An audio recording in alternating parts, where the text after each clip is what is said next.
Hey guys, welcome back to another மனிதர்கள். நம்ம previous வீடியோஸ்ல வந்து ஆர்டிகல் 31D வரைக்கும் பார்த்துருக்கோம். இந்த வீடியோ வந்து 32 பார்க்க போறோம். 32 வந்து ஒரு ஸ்பெசிபிகேஷனான ஒரு ஆர்டிகல்.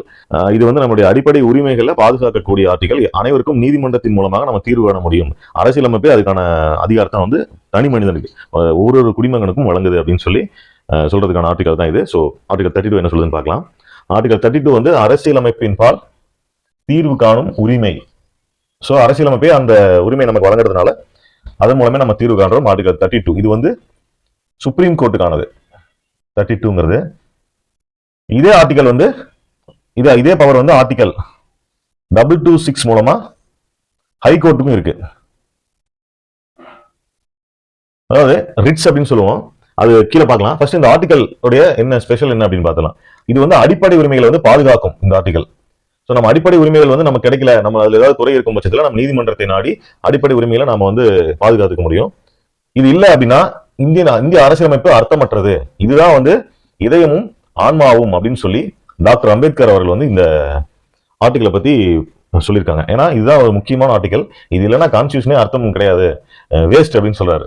ஸோ அடுத்தது உத்தரவு பிறப்பிக்கும் அதிகாரம் மற்ற நீதிமன்றங்களுக்கு. இப்ப சுப்ரீம் கோர்ட் இருக்குன்னா தனக்கு கீழுள்ள நீதிமன்றங்களுக்கு வந்து உத்தரவு பிறப்பிக்கலாம் ரிட்ஸ் மூலமா. அந்த ரிட்ஸ் யார் போடலாம்னா யார் வேணா போடலாம். அந்த எந்த குடிமகனும் அந்த ரிட்ஸை வந்து போடலாம் தன்னுடைய அடிப்படை உரிமைகள் பாதிக்கும் பட்சத்துல. அடுத்தது பிற நீதிமன்றங்களுக்கு அதிகாரம் வழங்குதல். அதேதான், நீங்க அதை விசாரிங்க அப்படின்னு சொல்லிட்டு அதிகாரம் வழங்கலாம். சுப்ரீம் கோர்ட் வந்து ஒரு ஹை கோர்ட்டுக்கு வந்து இந்த ரிட்டை விசாரிக்க சொல்லி அதிகாரம் வழங்கலாம். அடுத்தது அவசர காலம் தவிர உரிமை நிறுத்தம் இல்லைன்னு சொல்றாங்க. அதாவது அவசர காலம் இந்த ஆர்டிகல் 359 படி எமர்ஜென்சி டைம்ல மட்டும் சில உரிமைகள் வந்து இருக்காது. அடிப்படை உரிமைகள் வந்து நிறுத்தி வைக்கப்பட்டிருக்கும். ஏன்னா அதனால பிரச்சனைகள் வரலாம், அதனால பெரிய வாரே வரலாம். ஸோ அந்த மாதிரி விஷயங்களுக்காகலாம் இந்த அடிப்படை உரிமைகளை வந்து நம்ம அந்த டைம்ல எமர்ஜென்சி டைம்ல கோர முடியாது. ஸோ அதுக்கான இது ரெஸ்ட்ரிக்ஷன்ஸும் இந்த ஆர்டிகல்ல சொல்லியிருக்காங்க. 5 வகையான நீதி பேராணைகள் என்னென்னு பார்க்கலாம்.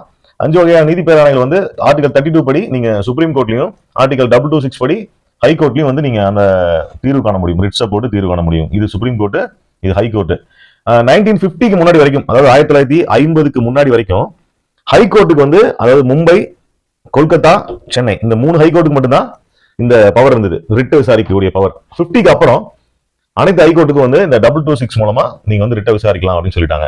சோ இது என்ன சொல்றாங்க அப்படின்னா, இந்த சுப்ரீம் கோர்ட் வந்து ஹை கோர்ட்டுக்கு இந்த அதிகாரம் வழங்குதல் என்ன சொல்றாங்க அப்படின்னா, பகிர்வு அதிகாரம், பகிர்வு வரம்பு அப்படின்னு சொல்றாங்க. அதாவது கன்கரண்ட் ஜூரிஸ்டிக்ஷன் அப்படின்னு சொல்றாங்க. ஸோ அதை வந்து சைமல்டேனியஸா இவங்களும் விசாரிக்க முடியும், இவங்களும் விசாரிக்க முடியும் ஒரு ரிட்ட. ஸோ அதுதான் அந்த கன்கரண்ட் ஜூரிஸ்டிக்ஷன் அப்படிங்கிறது. ஸோ இதுல 5 வகையான நீதி பேராணைகள் இருக்கு. நீதி பேராணைகள் என்னென்னா, ஃபர்ஸ்ட் வந்து ஆட்கொணர்வு நீதி பேராணை, ஹேபியஸ் கார்பஸ் சொல்லுவோம். அடுத்தது செயலுறுத்தும் நீதி பேராணை, மாண்டமஸ் அப்படின்னு சொல்லுவோம். 3வது தடை விதிக்கும் நீதி பேராணை, ப்ராகிப்ஷன் அப்படின்னு சொல்லுவோம். 4வது நெறிமுறைப்படுத்தும் நீதி பேராணை, செட்ரியோரரி அப்படின்னு சொல்லுவோம். 5வது வந்து தகுதி வினவும் நீதி பேராணை, குவாரண்டோ அப்படின்னு சொல்லுவோம். ஸோ என்ன இந்த நீதி பேராணைகள்லாம் என்னென்ன சொல்லுது, யாருக்கெல்லாம் இது எலிஜிபிள் அப்படிங்கிறது வந்து இப்போ டீடெயிலா பார்க்கலாம், ஒன்னொன்னா பார்க்கலாம். கைஸ், ஆட்கொணர்வு நீதி பேராணை அப்படின்னா ஹேபியஸ் கார்பஸ். இது நிறைய இடத்துல நீங்க கேள்விப்பட்டிருப்பீங்க. தமிழ்ல ஜெய்பீம் படம் பார்த்துருந்தீங்கன்னா உங்களுக்கு தெரிஞ்சிருக்கும் ஹேபியஸ் கார்பஸ்னா என்ன அப்படின்னு. அதாவது ஹேபியஸ் கார்பஸ் அப்படிங்கிறது லத்தீன் வேர்டு. அந்த ஹேபியஸ் அப்படிங்கிறது அதுக்கான மீனிங் என்னன்னா உடலை பெறுதல் அப்படின்னு மீனிங். ஒரு நபரை வந்து நம்ம காணோம், இவங்க கடத்திருப்பாங்க, இவங்க வந்து சட்டவிரோதமா கைது பண்ணிருப்பாங்க அப்படின்னு நம்ம நினைச்சோம் அப்படின்னா இந்த ஹேபியஸ் கார்பஸ் ரிட்டை வந்து நம்ம ஹை கோர்ட்லயும் சுப்ரீம் கோர்ட்லயும் நம்ம போட முடியும். போட்டா அந்த கோர்ட்டானது, நீதிமன்றமானது அந்த நபரை தேடி கண்டுபிடிச்சு, அதாவது காவலர் மூலமாகவோ வேற அதிகாரத்தின் மூலமாகவோ அவங்களை தேடி கண்டுபிடிச்சு கோர்ட்டில் நிறுத்தணும் அப்படிங்கிறது தான் வந்து இந்த ரிட்டு சொல்லுது. ஸோ இது வந்து ஒரு மிகப்பெரிய ஒரு முக்கியமான ஆர்டிகல் இது ஹேபியஸ் கார்பஸ்.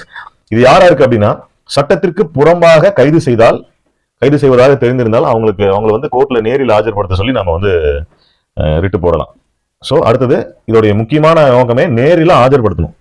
ஆளை நேரில் கொண்டாடா அப்படின்னு சொல்றதுதான் இது. உடலை பெறுதல், ஆளை கொண்டு வா, கண்ணு முன்னாடி காட்டு அப்படிங்கிறதா இந்த மீனிங் இதுக்கு. அடுத்தது அதுக்கப்புறம் விசாரணையில அதுக்கப்புறம் அடுத்தது தனிநபர். இது வந்து ஒரு தனிநபருக்கு எதிராகவோ அரசு அலுவலருக்கு எதிராகவோ போடலாம். இப்போ வந்து ஒரு தனிநபர் வந்து ஒரு ஆளை கடத்திருப்பா அப்படின்னு நம்ம ஃபீல் பண்ணா அவங்களுக்கு எதிராக அந்த கேஸை போடலாம். அரசு அலுவலர் அவர் கைது வந்து சட்டத்துக்கு புறம்பா கைது செஞ்சிருக்காரு ஒரு காவல்துறை அப்படின்னா அவங்களுக்கு எதிராக இதை நம்ம போடலாம். ஸோ இந்த மாதிரி இவங்களுக்குலாம் வந்து அப்ளிகபிள் ஆகும் இந்த ரிட். யாருக்கு அப்ளிகபிள் ஆகாது அப்படின்னா, சட்டப்பூர்வமா ஒருத்தரை கைது செஞ்சிருந்தா, அதாவது தப்பு பண்ணியிருந்து குற்றம் செஞ்சு சட்டப்பூர்வமா கைது செஞ்சிருந்தா அவங்களை வந்து ஹேபியஸ் கார்பஸ் போட முடியாது. சட்டமன்ற நீதிமன்ற அவமதிப்பு வழக்குல வந்து அவங்களை கைது செஞ்சிருந்தா போட முடியாது. அடுத்தது நீதிமன்ற கைது, அதாவது அரசால் அங்கீகரிக்கப்பட்ட ஒரு நீதிமன்றத்தால ஒருத்தர் கைது செய்யப்பட்டிருந்தா அவங்களுக்கு எதிராக நம்ம ரிட்டு போட முடியாது. அடுத்து நீதிமன்ற அதிகார வரம்பிற்கு வெளியே கைது செய்யப்பட்டிருந்தால், ஒரு நீதிமன்றம் இருக்கு, அந்த நீதிமன்றத்துக்கு இந்த ஜூரிஸ்டிக்ஷனுக்குள்ள தான் அதிகாரம் இருக்கு, ஸோ அந்த மாதிரி இல்லாம வெளியில கைது செய்யப்பட்டிருந்தா நம்ம நீதிமன்றம் வந்து அவங்களை கட்டுப்படுத்த முடியாது இல்லையா? ஸோ அவங்களுக்கு அந்த ரிட்டு வந்து அப்ளிகபிள் ஆகாது. ஸோ இந்த ஹேபியஸ் கார்பஸ்ங்கிறது ஒரு முக்கியமான ரிட்டு. ஸோ இது வந்து டீட்டெயிலா படிச்சு வச்சுக்கோங்க. இதுல இந்த சட்டத்திற்கு புறம்பான கைது இருக்கு இல்லையா, அது வந்து நம்ம ஆல்ரெடி படிச்சிருப்போம்.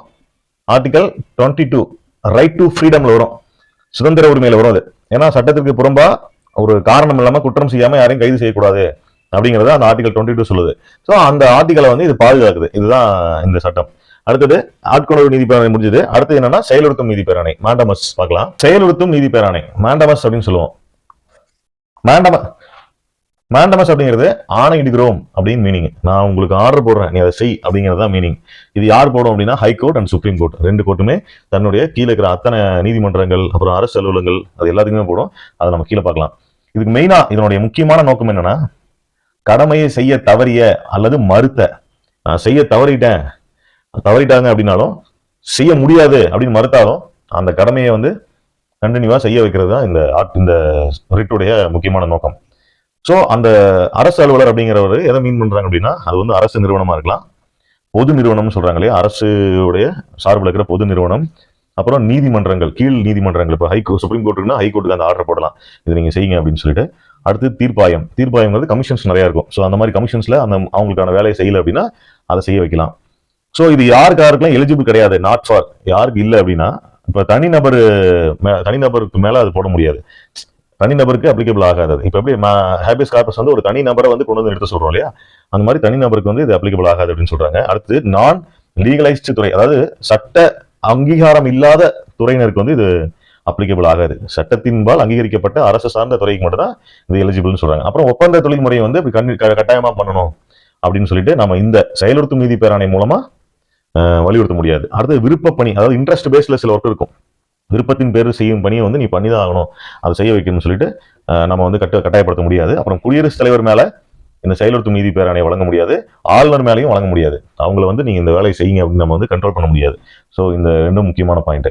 அடுத்தது உயர்நீதிமன்றம், இதெல்லாம் வந்து பிரிலிம்ஸ்ல கேட்கறதுக்கு வாய்ப்பு இருக்கு, இதெல்லாம் நோட் பண்ணி வச்சுக்கோங்க. ஏன்னா செயலுறுத்தும் நீதி பேராணை வந்து கீழ்கண்டவர்களில் யாரை கட்டுப்படுத்த முடியாது அப்படின்னு கேட்கலாம். குடியரசுத் தலைவர், ஆளுநர், சபாநாயகர், இந்த மாதிரி எது வேணா கேட்கலாம், ஆப்ஷன் கொடுக்கலாம். ஸோ ஸ்டேட்மெண்டா கூட கொடுக்கலாம். ஸோ இது ரொம்ப முக்கியமான பாயிண்ட்.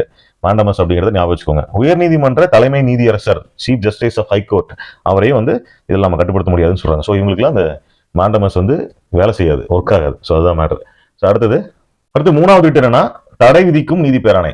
தடை விதிக்கும் நீதி பேராணை அப்படிங்கிறது நம்ம கோர்ட்ல ஸ்டே வாங்கிட்டோம் அப்படின்னு சொல்லுவோம்ல, நான் ஹைகோர்ட்ல ஸ்டே வாங்கிட்டேன், சுப்ரீம் கோர்ட்ல ஸ்டே வாங்கிட்டேன்னு சொல்லுவாங்க இல்லையா, அதுதான் தடை விதிக்கும் நீதி பேராணை.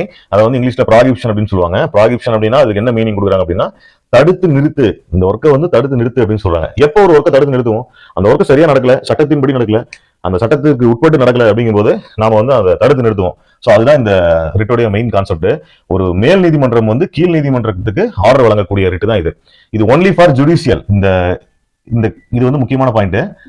ஜுடிஷியல் அத்தாரிட்டிக்கு மட்டும்தான் இந்த ரிட்டை வந்து நம்ம செயல்படுத்த முடியும்.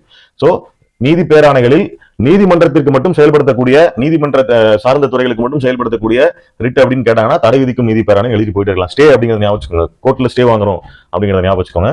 ஸோ இது வந்து மேல் நீதிமன்றம் வந்து கீழ் நீதிமன்றத்துக்கு வழங்கக்கூடிய ஒரு ஆர்டர்.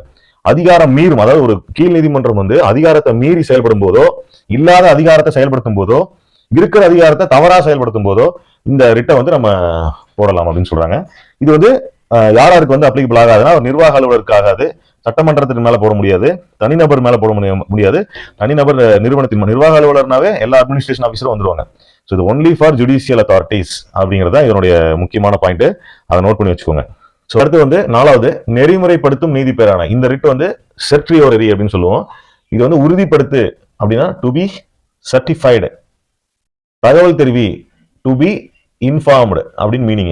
இன்ஃபார்ம்டு அதாவது ஒரு நீதிமன்றத்தில் ஒரு வழக்கு இருக்கு, அந்த வழக்கு என்ன பொசிஷன்ல இருக்கு, அந்த வழக்கு சரியா தான் போயிட்டு இருக்கா, எந்த சட்டத்தின் பால்ல அந்த வழக்கை வந்து நீங்க செயல்படுத்துறீங்க அப்படின்னு உறுதிப்படுத்தணும். இல்லைன்னா தகவல் தெரிவிக்கணும் ஹைகோர்ட்டுக்கு. அதுதான் மீனிங். இதுல கீழ் நீதிமன்றத்திலும் பிறப்பிக்கும், அதாவது கீழ் நீதிமன்றத்துக்கு வந்து பிறப்பிக்கும் இந்த ஆர்டர். மேல் நீதிமன்றம் வந்து கீழ் நீதிமன்றத்துக்கு பிறப்பிக்கும். ரெண்டு வகையா பிறப்பிக்கும், 2 டைப்ஸ். என்னென்ன சொல்றாங்க அப்படின்னா, நிலுவையில் உள்ள வழக்கை மாற்ற, நிலுவையில் உள்ள வழக்கை வந்து தன்னுடைய கோர்ட்டுக்கு மாற்றுறது. இப்ப கீழ் கோர்ட்டுல ஒரு வழக்கு நிலுவையில் இருக்கு, அது வந்து சரியா அந்த கோர்ட்டு செயல்படுத்தல அப்படிங்கிற பட்சத்துல மேல் கோர்ட்டுக்கு அந்த வழக்கை மாத்தலாம். அடுத்தது உத்தரவை ரத்து செய்யலாம். அந்த கோர்ட் வந்து சரியான முறையில அந்த வழக்கை செயல்படுத்தல, சரியான அதிகாரங்களை பயன்படுத்தல அப்படின்னு மேல் கோர்ட்டு கருதும் பட்சத்துல இந்த உத்தரவை, இந்த ரிட்டை பயன்படுத்தி இந்த உத்தரவை வந்து ரத்து செய்யலாம். அந்த கீழ் கோர்ட்டு போட்ட உத்தரவை ரத்து செய்யலாம். அதுதான் என்னுடைய மீனிங். இப்ப இது வந்து இதுக்கு முன்னாடி வந்து நம்ம பார்த்தோம் இல்லையா, ப்ராகிப்ஷன், தடை விதிக்கும் நீதி பேராணை, அது ஒன்லி ஃபார் ஜுடிஷியல்னு சொல்லியிருந்தோம். இதுவும் என்ன ஆச்சு, 1991 முன்னாடி வரைக்கும் நீதிமன்றங்கள் சார்ந்த துறை அலுவலர்களுக்கு மட்டுமே இந்த ரிட்டு வந்து செயல்பாடு இருந்துச்சு. 1991 அப்புறம் ஒரு முக்கியமான தீர்ப்பு உச்சநீதிமன்றத்தில் கொடுக்குறாங்க. அந்த தீர்ப்புக்கு அப்புறம் என்ன பண்றாங்கன்னா, இது வந்து நிர்வாக அலுவலர்களுக்கும் வந்து இது எலிஜிபிள் அப்படின்னு சொல்றாங்க. அதாவது இது அப்ளிகபிள் ஆகுன்னு சொல்றாங்க. ஏன்னா சில பேரோட உரிமைகளை பாதிக்கும் வகையில செயல்பட்டாங்க அப்படின்னா அவங்களுக்கு எதிராகவும் இந்த ரிட்டை ஃபைல் பண்ணலாம் அப்படின்னு சொல்றாங்க. பட் இருப்பினும் இது யாருக்கெல்லாம் எலிஜிபிள் இல்லைன்னா, லெஜிஸ்லேட்டிவ், அதாவது சட்டமன்றம், லெஜிஸ்லேட்டிவ் பாடிஸ்க்கு எலிஜிபிள் கிடையாது. அப்புறம் பாத்தீங்கன்னா தனிநபர் நிறுவனங்களுக்கு இது அப்ளிகபிள் ஆகாதுன்னு சொல்றாங்க. சோ நெறிமுறைப்படுத்தும் நீதி பேராணை வந்து என்ன சொல்லுது அப்படிங்கறத டீடைலா பார்த்துட்டோம். தகுதி முறை வினவும் நீதி பேராணை, ரிட்ஸ்.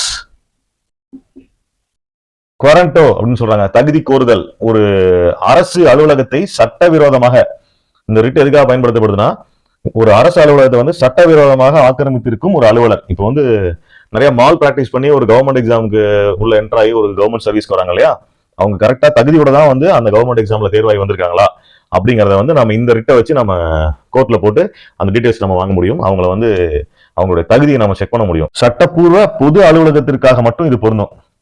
அதாவது சட்டப்பூர்வம் இல்லாத அலுவலகங்கள்ல போய் நம்ம வந்து அந்த போஸ்ட்டுக்கு எப்படி வந்தீங்க அப்படின்னு நம்ம வந்து கேட்க முடியாது. லீகலைஸ்டு, சட்டப்பூர்வமா செயல்படுற பொது அலுவலகத்திற்காக மட்டும் இந்த ரிட்டு பொருந்தும். எந்த நபரும், பாதிக்கப்பட்டவர் அல்லாத எந்த நபரும் நீதிமன்றத்தை வந்து அணுகலாம் அப்படின்னு சொல்றாங்க.